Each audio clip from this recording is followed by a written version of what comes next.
So welcome everyone to our webinar, where we're going to have the honor of hearing from Isaac Rudansky. Isaac Rudansky is an old friend, and when I got married, he became a family friend as well, besides for being a personal friend. We've done some work together over the years, and Isaac basically helps people improve their marketing and get better results from their paid search. I'm going to take a moment to introduce our organization, and then I will look forward to hearing what Isaac has to share with us today. So my name is Gershom Margolis. For those of you who don't know me, I'm the founder of Imperial Advisory. Pleased to be joined today by my partner, who either is here or will be here shortly. His name is Bob Doyle, and our other CFO, who's here as well, Buddy Blattner. So we're happy to have you all here. Anyway, Imperial Advisory we're a consulting firm, and we provide CFO services to mid-sized companies. And we basically enable those companies to get high-level executives. And some of them have more gray hair than I have, but we get high-level, super experienced, really awesome CFOs, and you get to have them join your team on a fractional basis. So basically, you don't need them full-time. If you don't need them full-time, you get to have them part-time, and that's a great opportunity for smaller companies that otherwise wouldn't have had access to this level of expertise. Besides for being CFOs, all of our CFOs have also at one point or another run a business. So they've been CEO, president, COO, etc. And they have a broader range of experience than just finance and numbers. Again, as I mentioned, we are super pleased to have my good friend Isaac Rudansky. And Isaac, happy to be here. Happy to be here. Well, I'm hoping this will be an open question and answer dialogue. I'm excited to be here. Seems like it's going to be a lot of fun. I encourage everybody to come on video, because we've all missed in-person interactions over the last year to some extent or another. And being able to see people's faces is not the same thing as being in person, but at least it's something. Well, we have a few people popped in. Awesome. All right. So my company helps with much simpler things than what Gershom does. We've worked with Gershom in the past for our complex projects, but we help our clients acquire traffic to their websites, and we hope to do it profitably. We identify as an advertising agency. We primarily work in the digital space, so digital channels like Google, Facebook, Instagram, Amazon. Really interesting article in the Wall Street Journal this past week. I don't know if anybody saw it, that in last year, the triopoly of Google, Amazon, and Facebook accounted for well over 50% of all advertising dollars in the entire country. Right. So this means television, outdoor, radio, subway ads, and approaching 90% of digital ad spending. That includes all the big programmatic ad exchanges. It includes all the ads you'll see on Forbes and Inc. and Bloomberg and NewYorkTimes.com. It includes Outbrain, Taboola, like some big advertising platforms, even in the digital space. Google, Amazon, and Facebook account for 90% of all digital advertising dollars. It's mind-blowing if you think about that. So we do a lot of advertising on those platforms, on Facebook, Google, Instagram. We do some display as well, YouTube. And we try to help our clients do so profitably. So to me, like, advertising is very simple. If you want to figure out if advertising is good or bad, you don't look at the Cannes Awards. You just look at a balance sheet. If you brought in more money than you spent on the advertising, it was a good ad campaign. If you didn't, it was a bad ad campaign. Like, it's really, like, I don't see how it could be any more complex than that. I once heard somebody say recently that a theory should be as simple as possible, but no simpler. It's a good rule for scientific theory or scientific practice.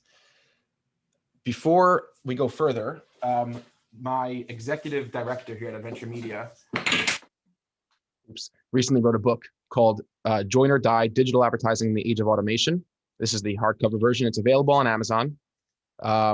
It's a masterclass in very technical, specific strategies. If anybody here is interested in running Google Ads campaigns, Facebook Ads campaigns, it's forwarded by David Sable, who's the former global CEO of Young and Rubicam, current senior advisor to WPP. I also wrote a forward to it. We're also going to give away 3 hardcover copies to attendees here on the call. If anybody's interested, email Gershon. Okay, so I'll start off with a story that happened this past week, and we'll have the conversation branch out from there.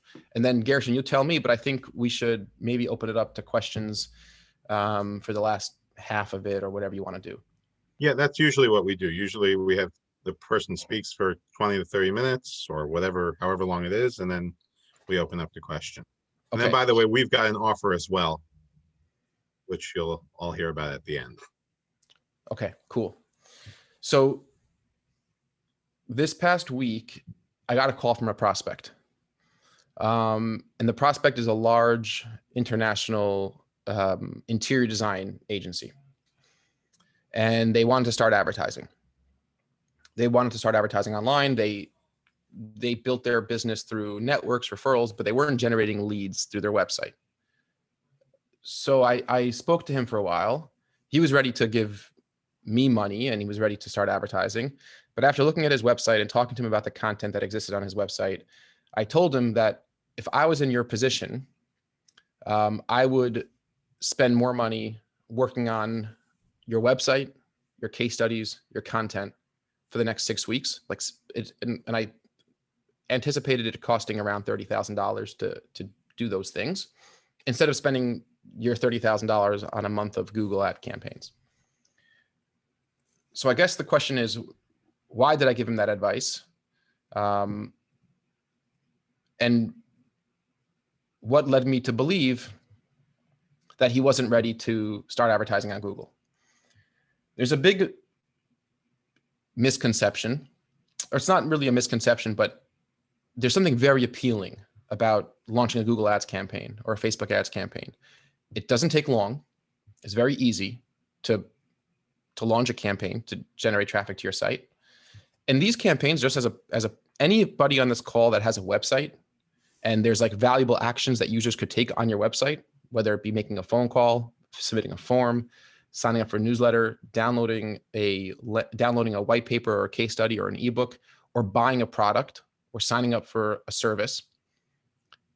Those are all types of businesses that are finding unbelievable success with advertising on Google and Facebook and these platforms. There's many more businesses failing at advertising on these platforms. It seems really easy. There's no barrier to entry. We don't talk about billboards because, like, to buy a bunch of billboards, it's going to be like $1 million campaign, or it's going to cost you a few $100,000. I mean, now billboards are really discounted, but there's a reason why they're discounted, because they don't work as well with less people seeing them. But Google and Facebook have done an incredible job marketing their advertising platforms, but that's not the only that's not the reason why they're the biggest in the world. Google is the biggest advertising platform in the world. 96 or something % of Google's revenue comes from clicks on ads. That's what Google does. They're an advertising business. 100% of Facebook's revenue comes from clicks on ads. So the reason why they're big is because it works. But the reason why so many businesses are failing is because they think it works easier, or they think it works simpler than it actually works. You have to keep in mind that the way all these ad platforms work on a second price auction system, like eBay. You only have to pay when your ad is clicked. Essentially, there's different ways you could bid, but fundamentally you only really pay, and they market that as you only pay when your advertising is working. And to an extent, they're right. Like, you're not like, let's say we contrast that with a billboard. A billboard, you got to pay whether or not anyone sees it. It's like you negotiate a deal, you pay for your billboards. Same thing with radio. With Google, with Facebook, with these platforms, part of their unbelievable appeal is that you only have to pay when somebody clicks your ad and comes and visits your store, your website. And you could send you could really send that traffic anywhere. You could send it to an Amazon product page. You could send it to a Facebook group. Like you could send the traffic wherever you want to send the traffic. But that doesn't really mean the advertising is working, because what a lot of people are finding is that they're paying a lot of money for clicks. Visitors are coming to their website, and those visitors are not converting. And if they are converting, they're not converting profitably, meaning it takes too many clicks at too high a cost to generate a sale, to generate a customer. Even when you bake in lifetime value and you bake in ancillary benefits like referrals, repeat business, so on and so forth, it's just like it's too expensive. And these are very expensive competitive advertising platforms. And the reason why is, let's take an example. So Gershon, give me an example of a business. Example of a business. Someone selling makeup. Okay. So someone has a website selling makeup. So they're advertising their lipstick. So somebody goes to Google and they search for red lipstick, and then you could run an ad. And it's like, that's awesome. Like, where else in the world can you run an ad when people are searching for your product? It's like, it's insane. Or on Facebook, you could target a group of like red lipstick aficionados that all they do is they sit around and talk about red lipstick, and I could target them. It's like wild, like never before. It's unprecedented. However, you're not the only person selling red lipstick. So Sephora sells red lipstick, and Nordstrom sells red lipstick, and Bloomingdale's sells red lipstick, and so on and so forth. And there's only so many ad spots on a Google search engine results page. Like there's 8 or so, but there's really only 3 that matter. And on Facebook, there's only so many ad placements for these relevant users. And it's very competitive. And here's where things get tricky. The second price, let's go back to the second price auction system. It works the same way as eBay.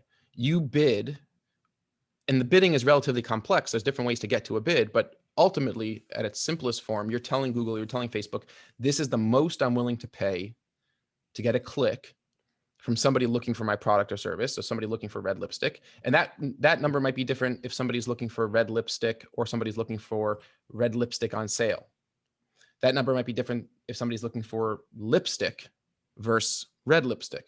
It might be different for somebody, a woman looking for red lipstick or a man looking for red lipstick. It might be different for a woman looking for red lipstick after that woman watched a YouTube video about, like, you know, red lipstick reviews, versus a woman looking for red lipstick who didn't watch a YouTube video. So like and that's part of really what our agency does, is we try to figure all this stuff out and set up campaigns and an economic model that makes sense based on all these different targeting dimensions available.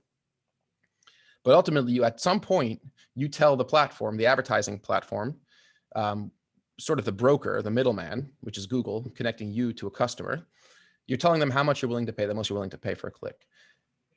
You're going to win an auction and you'll get an ad spot as long as you're outbidding the next highest bidder. So here's where things get tricky. You have a really good website on Shopify and you're advertising your red lipstick, and you know, you haven't been around for that long. Your costs are a little higher, right? Your costs to produce that red lipstick will not be the same as Sephora's because you're smaller. So you are not as profitable on a per unit basis as Sephora. So your bid is your like economically viable bid to make a profit on each lipstick sale. Let's just say, as an example, is 40 cents. Because maybe 1 in 3 will buy. That'll cost you $1.20 in advertising costs per unit of lipstick sold. And, you know, that'll give you a 30-cent margin. You know, if your cost of goods sold and shipped is $1.50. Okay, just rough example. The problem is Sephora is going to outbid you. So one of two things will happen. And why will Sephora outbid you? Because they can.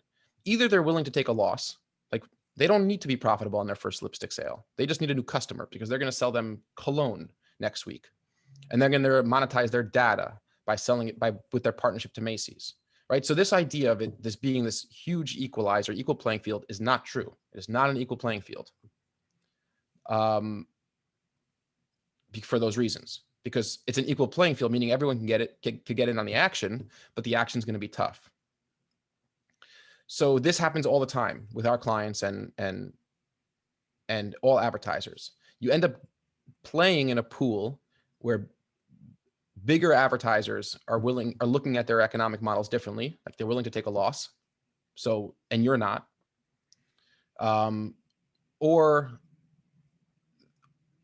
or you won't show up in the auction, right? So if you increase your, going back to our red lipstick example, if you increase your bid from 60 cents to $1, then your cost per conversion is going to be $3, and you'll be losing $1.50 on every piece of lipstick you sell. And if you don't have a way of extracting more revenue from that converted customer, you're in trouble. Your other option is to keep your bid at 60 cents, and your volume will be really low. So I think this is part of the topic of today's, I guess, conversation. We'll loop it back into that original story of the interior designer and why I told him to spend his money elsewhere. But just because these issues exist, and by the way, it doesn't necessarily, and what we're actually seeing is more often than not, it's not as if like you're some small mom and pop and you're going up against Nordstrom. That's not what's really happening. Because Nordstrom and Amazon and Geico and Lowe's, these are like the big Google advertisers, but they're so spread out across so many thousands and thousands of SKUs that there's plenty and plenty of pockets of long tail search terms. Long tail search terms refers to search terms with lower volume and typically a long tail search term has more words in it, like somebody searching for something really specific. So it's like red lipstick on sale with a gold plated twist off cap. Like if you're a small business, you can make a lot of money selling those products, and like you're going to find those pockets of opportunity to do really well with. But even so, you need to be really competing with like multiple larger players with the same attitude to be knocked out of the auction entirely. Because while Nordstrom might have the top spot, your prices, and you're bidding for the second spot on a Google page or like a different or a placement in the Facebook news feed, you only need to be as good or a little better than the person beneath you. So if Nordstrom bids $1,000 per click, right? They're willing to pay Google $1,000 for that red lipstick search. You don't necessarily have to be willing to pay $900 to get the second spot.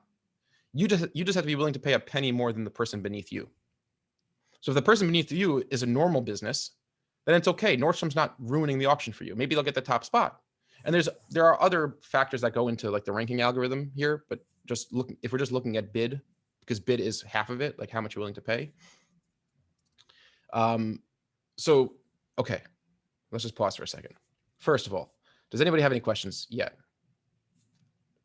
Unless Gershon, you don't want to open this up. It's not my webinar. I'm not used to like not running the show, because I give classes like on this stuff. That's fine. If you want to take questions now, I just want to make sure that I'm not getting too off base, or like if there's anything that's confusing or anybody has any questions, we can clarify before we go further. Okay. I had one question. When you say Google, are you saying Google as a search engine? Or are you saying Google services like a YouTube, AdWords? Can you clarify when you say Google, what particular technology platform? Yeah, great question. Great question. So in this example, I was really referencing what you're calling Google AdWords. It's called Google Ads now. I still call it AdWords because it was AdWords when I got into the game. So I'm referring to the technology that places ads above Google search results when you do a search on Google through text. You go to google.com on your mobile phone, your laptop, and you do a search. There's going to be organic results, and there's going to be ads above the organic results and below the organic results. So that was the paradigm for that example.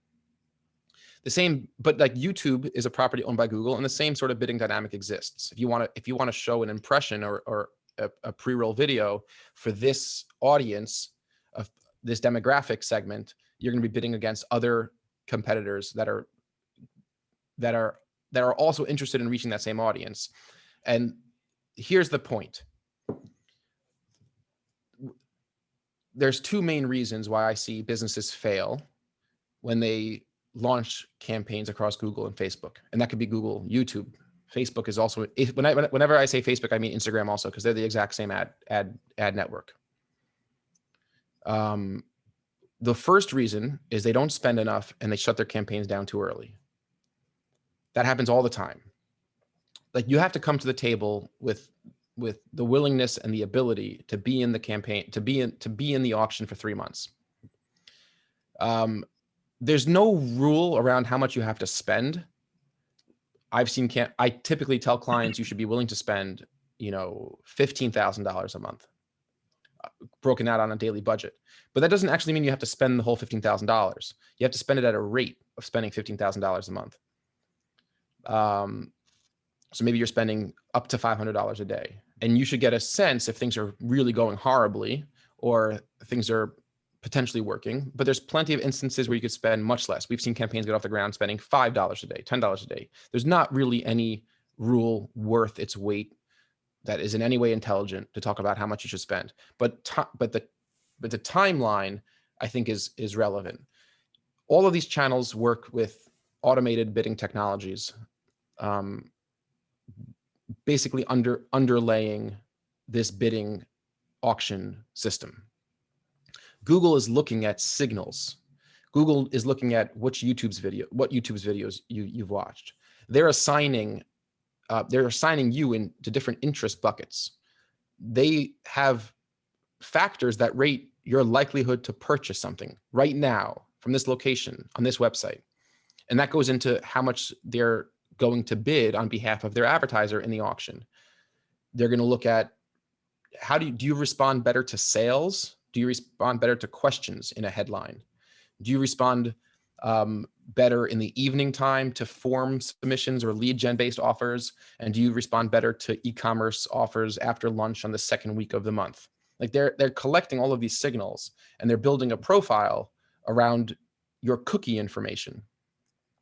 And everything comes back to PCR, predicted conversion rate. And the more accurate Google gets predicted conversion rate, the more accurate their bid can be on your behalf.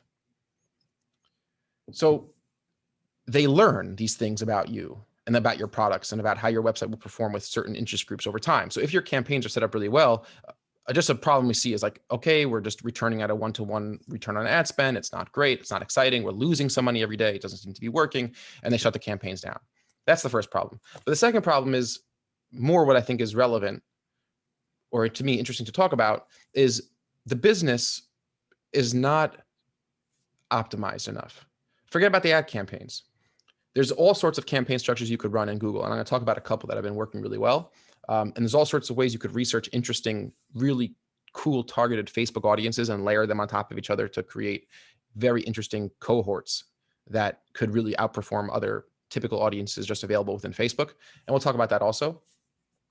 But taking a step back, it's like a drug. It's really like getting involved with Google Ads, Facebook ads. It's like a drug, because it presents itself as this shiny object, this opportunity that I don't have to answer the tough questions.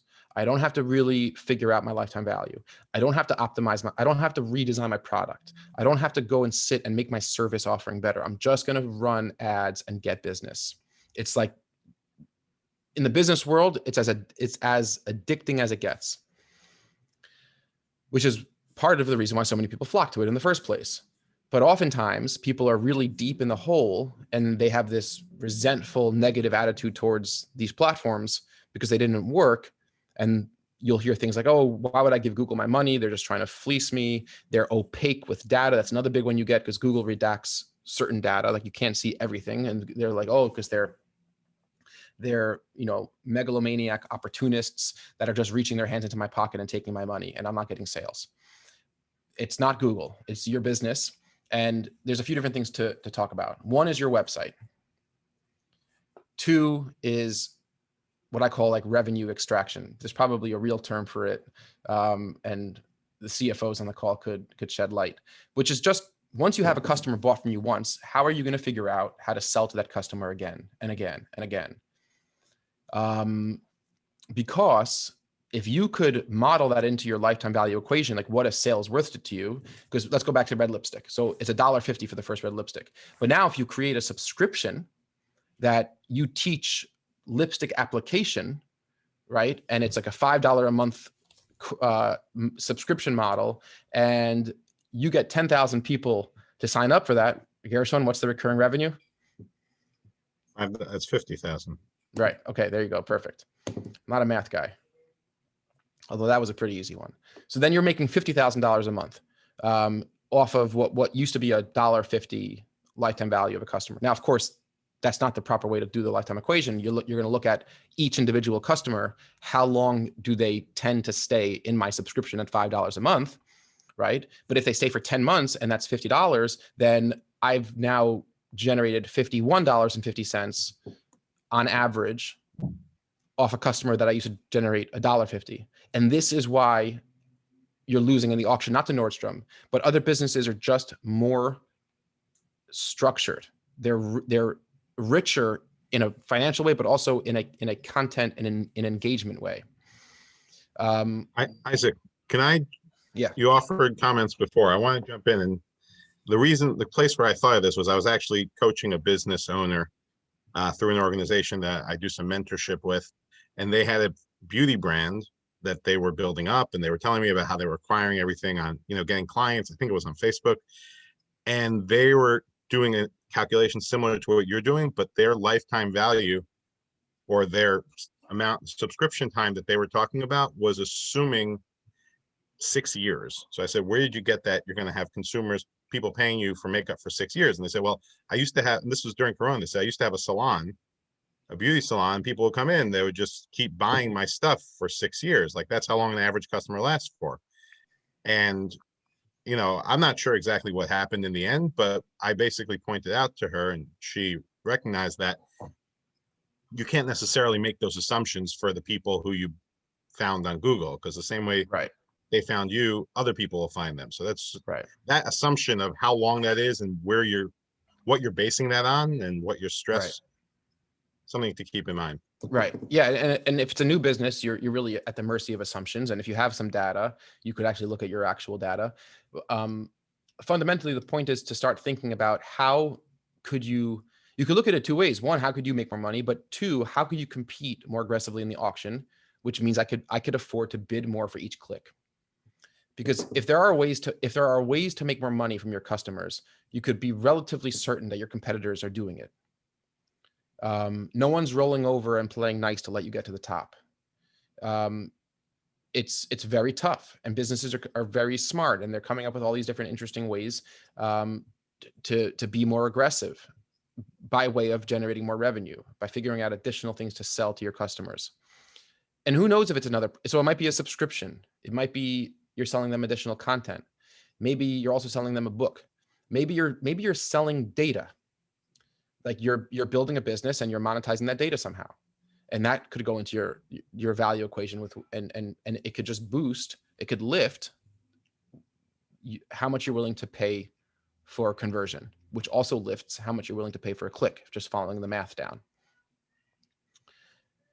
That's one. And it's worth thinking about, because there's always ways to make more money from existing customers. It's a tough one because there's so much energy and heartache goes into running your basic business.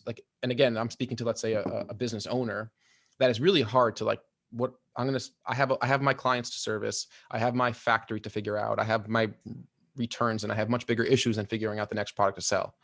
So that's I don't know. It's a good question. Maybe you hire somebody and you give them figure out, we've done this before and really this was Gershon pushed me in this direction when I was bemoaning the fact that I'm sort of stuck doing all these things and I can't focus on other opportunities that would generate more revenue for the business. So he's like, stop being a baby and hire somebody to do that stuff and give them a commission, right? You have a lot of customers, you have data, you have opportunities, you have leads coming in, you can't monetize it all. So better to monetize 70% of it or 60% of it than none of it. So that idea to me is worthwhile. And it's very relevant to digital advertising, because just going back to the beginning, this is why, to me, it's sort of why a lot of companies fail to turn a profit, and why their competitors are outspending them, which is the title of the webinar. Now, two more pieces, one specifically for lead gen businesses and one specifically for e-commerce businesses. And it doesn't matter if it's your business or you're working at a company that sells products or sells a service, or if it's a SaaS, a software startup. Ultimately, you want to generate users, you're trying to generate sales, you're trying to generate leads. It really comes down to those three fundamentally. So your content, your educational content, which I don't mean courses or webinars, but that's part of it. But even the content on your website, it's got to be really good. So here's a mistake, or here's a myth that a lot of people come to the table with when they look at websites. And the myth is as follows. It's got to be really, really pretty and cool and modern and hip. And it's got to be really, really short and to the point. And we see that very much in the minimalist web design trends. You see single scrolling websites, right? You click on the nav links and you scroll to a section on the page. Everyone, I think, has seen those. Just personally, there's nothing I hate more than those types of websites. I think they're horrible and they don't convert well. Where was I? Okay, so websites. So neither of those things are true. Doesn't have to be that pretty, and it absolutely should not be shortened to the point. There's a production level you need to hit. There's a threshold. Beyond that threshold, the production value, it doesn't matter.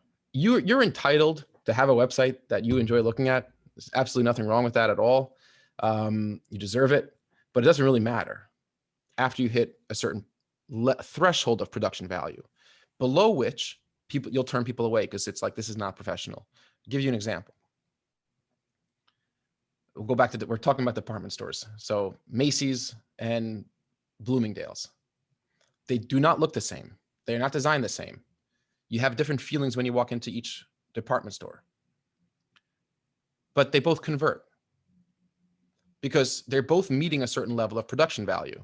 If you walked into Macy's and all the clothing was strewn all over the floor, you would turn people away. But after it's met a certain level of production value, it's like, oh, this is a legitimate place of business. And that's fine. And everything beyond that is brand style, it's brand messaging. It's not a perfect example, only because Bloomingdale's should be designed differently than Macy's. They sell things at different price points. So you are trying to convey a different feeling. My point is that Macy's could have been designed with a green star and not a red star, and everything would have been just as good. It doesn't matter. That's the first point. The second point is people think, and this is a myth related to length of content, people believe that the goal of web content is to maximize the amount of attention that users, or maximize the amount of user attention that I get. So I want to get the maximum amount of minutes. It's not what you want to do. I once had a chart that showed this, but I don't have the chart handy. You could maximize the total amount of attention by being very funny and having a website that's really, really cool and interactive and it's fun to play with. And you can have a bunch of really short paragraphs. It's like really super easy to browse. And that would give you the max total amount of minutes on site. That's not what you should optimize for. You should optimize for the total amount of minutes by people who are likely to buy from you. That's an optimization metric that's going to generate more revenue. So if you take the last 1,000 visitors to your site, you could break them up maybe into 3 top level categories.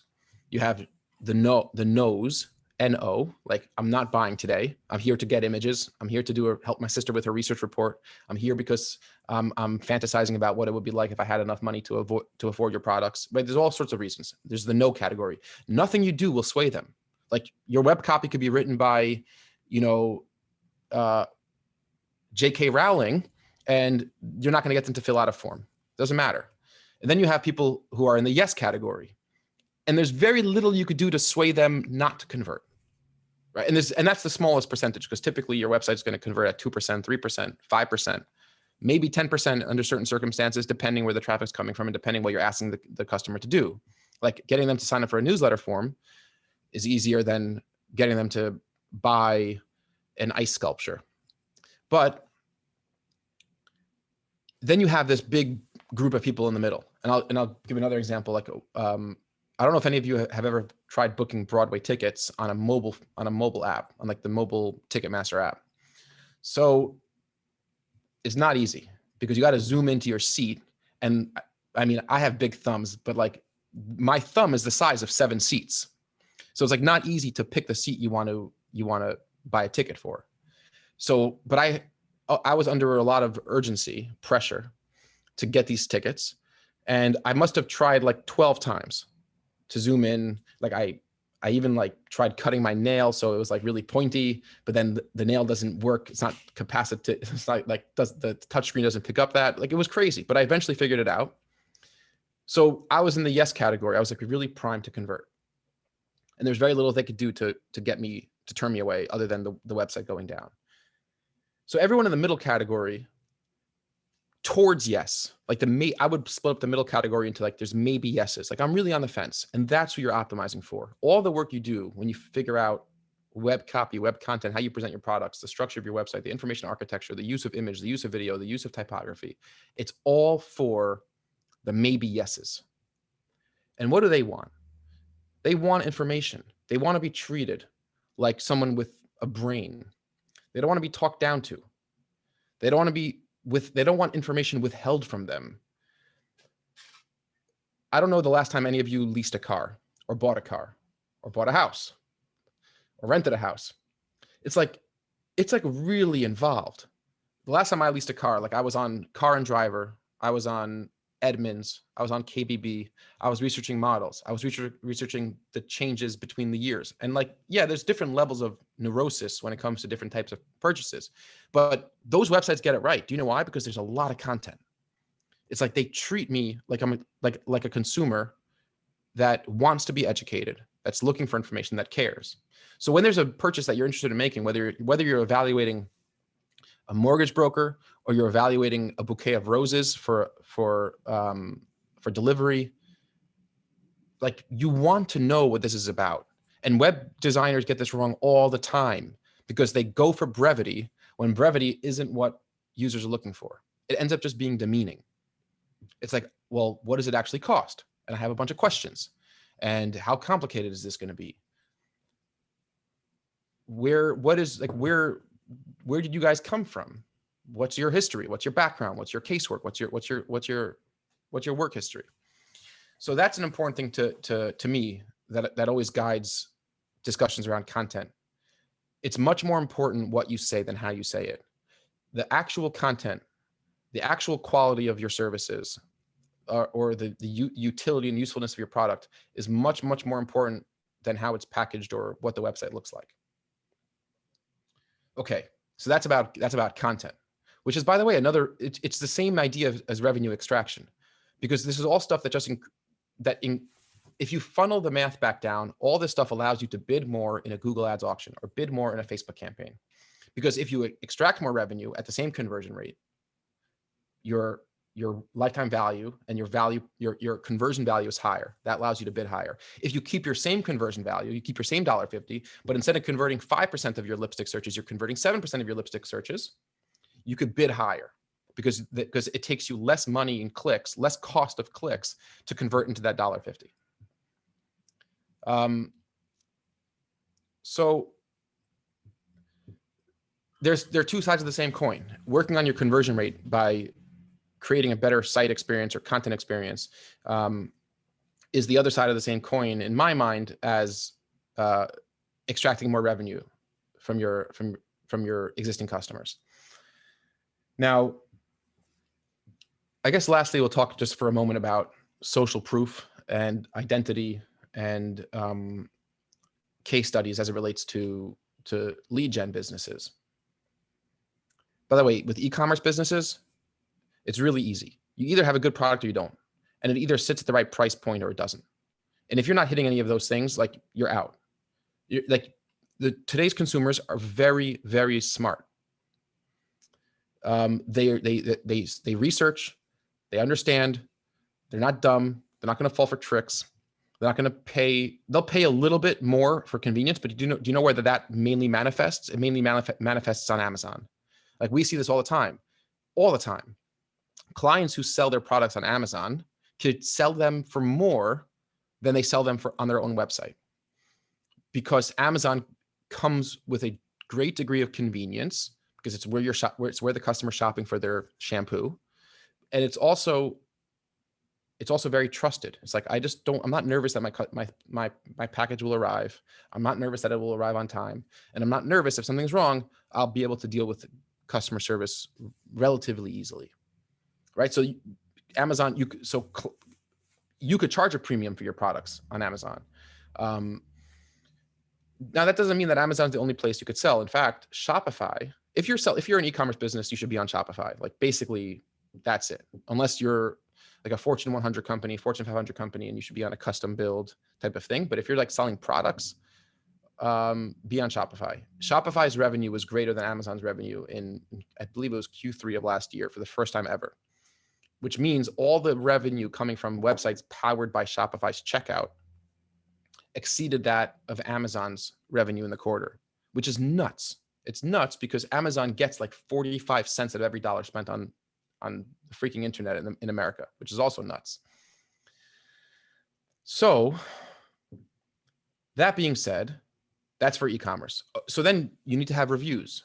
You have to have clear shipping policies. Like you got to do your work. Like we see clients all the time that just haven't done the work because Shopify is one of those things that there's also a very small barrier to entry. It's really easy to make a Shopify store. It's really hard to make a good one. It's really hard to take a good hard look at your competitors and to see all of the better things that they're doing than you, and to like, I guess, be honest with the flaws and the actual value of your product. Like you might be selling hand sanitizer or a backpack. You think you're changing the world, but you're not. You're just selling a backpack.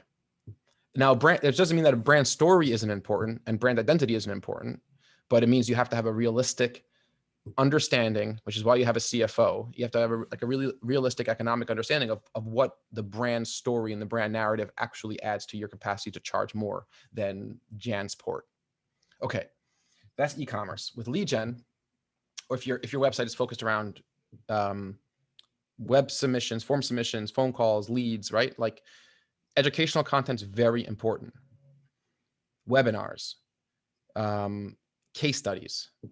And you have to really teach. And there's a distinction between webinars and case studies. When you're running a webinar or you're running an educational series, just teach people things that they didn't know. That's the first step in getting somebody into your ecosystem in today's age. It used to be that kids waited. I mean, not when I was a kid, but like I read about this. Like kids waited for months and months to receive the Sears Roebuck catalog. And they would wait by the mail, they would get it, they would tear out pictures, they would pin stuff to the wall, right? Like consumers used to wait for brands to tell them what's for sale. That's how advertising worked. Okay, but it doesn't work that way anymore. Now consumers get to control the flow, the where, when, and how of information. So they're especially the younger generation, like don't try selling to the younger generation the way advertisers used to be able to sell in let's say the golden age of Madison Avenue in the 50s and 60s for sure. So with educational content, it's big and it's got to be legitimate. So we have a client that's a large, they're a software provider. They were recently raised a round of funding. They're valued at around $200 million, and they build software for attorneys on top of Salesforce. Okay, that's their business. So they have all these webinars, and all these webinars are like teaching people how to use the software. And I was like, that's not what you need to do. Like, that's just selling the software. Like, why is that different than a demo request? They're like, oh no, it's a webinar. Okay, so you could put lipstick on a pig all you want. So we could go back to our lipstick example, but it's still a demo request. If you're just showing somebody how to use the software to accomplish some goal, but they don't have the software, they're not paying you for the software, then that's a demo request. That's a bottom of the funnel action that somebody will take when they're interested in checking out the software. If you're running a webinar, what you should do is teach people. So let's say your software makes it really easy to run a practice in 5 locations because it allows you to onboard all these different people. It allows you to have sort of like an intranet with chat features and sharing videos. Great. Okay. You should teach people how to do that without your software. Like teach people a really cool 30-minute Microsoft Excel tutorial. How, if you were a 10 location or 5 location law firm, how would you do this manually in a spreadsheet? And then, okay, you've accomplished a couple of things. Well, then at the end, you could say you're more than willing, you're more than entitled to say, we have a software that's not very expensive that could do all that with like 5 clicks. That's great. And the reason why you've earned the right to say that is because you've taught somebody something legitimate that they can go home now and use tomorrow. It's practical. It's impressive, right? So that person who joined the webinar now could go and be like, look what I am able to do. You've taught them something. But the biggest thing that you've earned is you've interacted in a dynamic of trust and legitimacy. It's like, my experience with you and your company has been useful to me. I trust you now. And there's nothing greater that you could do in the sales process as a software-based lead gen business than building trust with the prospect. Anyhow, let me stop here. And that's it from me. And if anybody has any questions, I'll be happy to take them. Hi, Isaac. I have a question. What's up? So I'm helping a very small law firm trying to optimize their website. And so unlike a site that sells product, that we talk about lipsticks, a lot of these seminars, we talk about a tangible product, and, I kind of miss the point. I'm very new to this, by the way. So I kind of miss, what can be done for a law firm, right? So one of the things that I thought would help is, let's say if a potential client comes to the website and looking at having all the Google reviews or all the Yelp reviews is probably one of the important things, because this lawyer has like 4.5 stars or 5 stars. Can you maybe talk about, what I can do with a lawyer's website? What kind of lawyer is it? He's a criminal lawyer. Okay, so with a criminal lawyer, you have to look at the behavioral model. Like, you're trying to get people to take an action, and that action is convert. And convert means fill out a form or make a phone call. Am I right? Okay, Correct. So now what would be reasons why that's not happening? And it's going to be either one of two things. Either a lack of perceived ability, which means it could be too expensive, too complicated, I don't know where to find the form, anything that's around ability, right? So there's only two levers, two basic levers why behaviors won't happen. Lack of ability or lack of motivation. And motivation is a value matrix. Now, if you came to my blog and I made a big pop-up, right? And I said, sign up for my newsletter, put your email here, sign up for my newsletter. Perceived ability is very high, because all you need to do is put your email in the big white box and click subscribe, right? So there's no issue with ability. It's motivation that is low. If people aren't signing up for my newsletter, because like, who the hell wants another newsletter delivered to their inbox? Nobody. That's who. So if I'm going to try to increase the behavior of people signing up for my newsletter, I have to increase the value, which will increase the motivation. So like, sign up for my newsletter and I'll send you a car. I'll increase the motivation. Now with a criminal law firm, it's exactly the opposite. There's very high motivation, right? Because criminal, you said personal injury? Criminal. Criminal law. Okay. Yeah. It's the same. I don't know exactly where you sit or your client sits, but the clients who hire criminal lawyers are highly motivated to hire a good criminal lawyer, right? Mm-hmm. Like, there could be large settlements.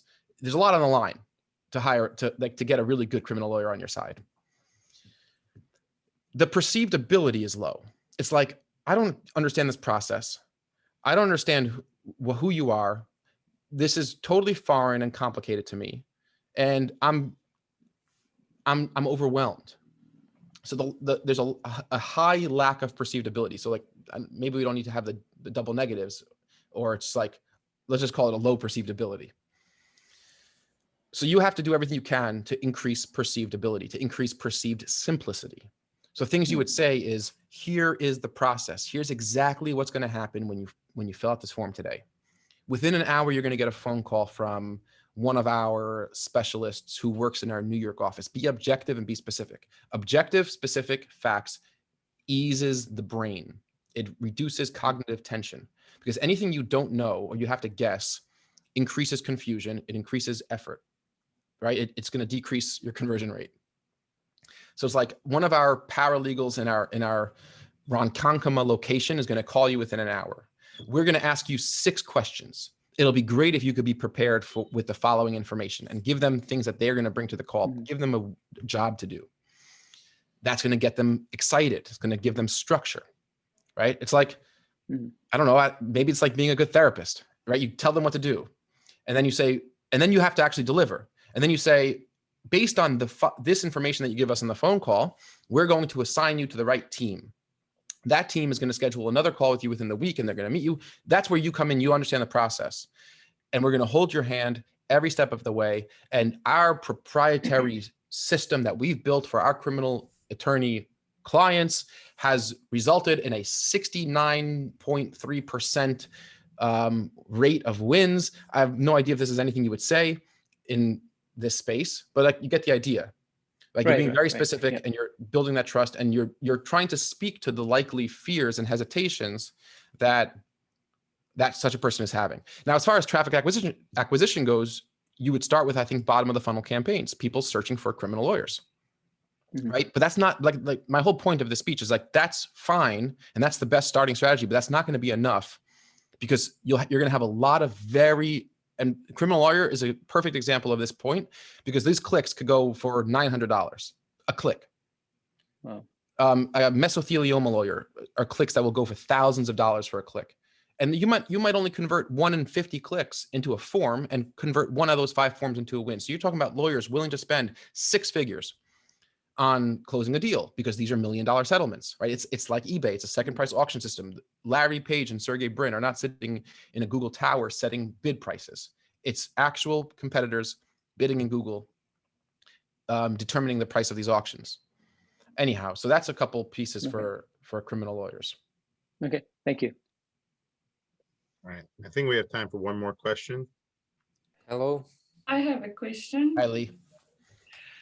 I first just want to say I'm a bit starstruck. Isaac, I've been following your work for like 10 years, and I absolutely love everything you do. I've built my whole business around it. Oh, thank you. But I just want to know, when and where can I find your Facebook course? That's okay. So first of all, thank you. I really appreciate that. It means a lot. I don't get the opportunity to have that much like FaceTime with students. So when I hear somebody that has really, found value in it, it means a lot to me. Right now I don't have a Facebook course on Facebook ads, although it's something that I would like to do and work on. I have a Facebook course on using MobileMonkey, which is a Facebook chatbot builder that you're familiar with.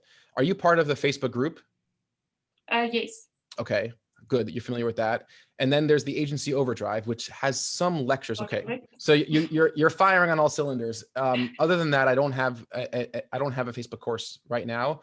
Although over the last year, I've been getting myself much more involved in the Facebook side of our clients campaign. So maybe I'll do like a short. I think I got burned out from courses, because like my courses are like 30 hours long. But like maybe I'll do like a 3-hour course. Maybe it'll be more manageable some points on Facebook. But appreciate it. All righty. Can I ask a question, please? You have to introduce yourself if you're not on video. I'm Salim Alkic. Nice to meet you.